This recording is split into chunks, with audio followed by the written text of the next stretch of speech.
Hi friends, good morning. তো চলে আসলাম একটা নতুন ভিডিও নিয়ে। তো দেখো সকালবেলা রেডি হয়ে এখন চলে যাচ্ছি জিম। আর জিম করে জিম থেকে বাড়িও চলে এসেছি, এসেই চলে গেছে রান্নার প্রস্তুতি নিতে। তো এতদিন যেহেতু মাছ মাংস সবই খাওয়া হয়েছে, তো সেই জন্য ভাবলাম আজকে একটু ডাল করি। তো মানে তোমাদের দাদাভাই বললো যে আজকে একটু ডাল করো, আজকে আর মাছ মাংস কিছুই খাবো না। এদিকে ডাল করেছি, এদিকে আলু ভাজা ভাজছি।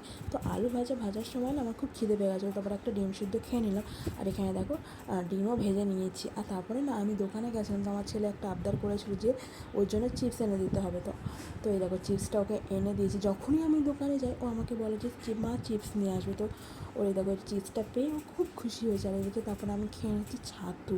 আর মামা বাড়িতে গেছিলাম ঘুরতে, তোমরা তো সবই জানো। তো দেখো এত জামা কাপড় হয়েছে, তো শীতের পোশাক এগুলোকে আজকে কাচতেই হবে, না কাচলেও হবে না, আমার না কাচলে ঠিক পোষায় না। তো তারপরে দেখো তারপরে সকালে যে জামা প্যান্টগুলো কেচেছিলাম সেগুলোকে এখন ভাঁজ করে নিচ্ছি। এখনও অর্ধেক আছে, জিন্সের প্যান্ট সোয়েটার ওগুলো কিছুই শোকায় নিয়ে ওগুলোকে নেড়ে দিয়েছি, যাতে কালকে রোদে দিলে শুকিয়ে যাবে, কারণ ওগুলো অনেক মোটা মোটা, তো সেই জন্য ওগুলো শোকায়নি। আর এগুলো হালকা পাতলার মধ্যে, এই জন্য এগুলো শুকিয়ে গেছে। তো এগুলোকে ভাঁজ করে নিচ্ছি। আর আমার ছেলে ওখানে নাড়াচাড়া করছে। ও ঘুম থেকে উঠলে ওকে আমাকে কোলে নিতে হবে, কী করে যেন বোঝে যে আমি ওর পাশে ঘুমাচ্ছিলাম আর আমি গিয়েছিলাম বলে ও আমার পেছন পেছন উঠে যায়।